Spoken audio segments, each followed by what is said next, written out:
November 20వ తారీఖు కార్తీక మాసంలో వచ్చేటువంటి అమావాస్య.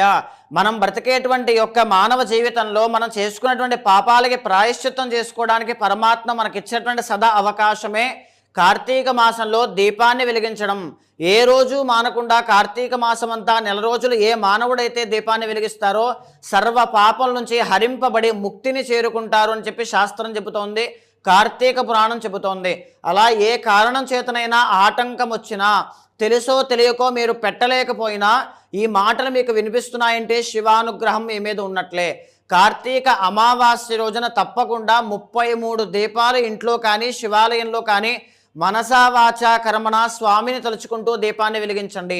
కార్తీక మాసం అంతా దీపాన్ని వెలిగించినటువంటి పుణ్యం మీకు లభిస్తుంది. చేసినటువంటి పాపాల నుంచి బయటపడతారు. చేసిన పాపాలు పోతున్నాయంటే జాతకంలో దోషాలు పోతున్నాయి, మీకున్నటువంటి కష్టాలు పోతాయి. తప్పకుండా ఒక మంచి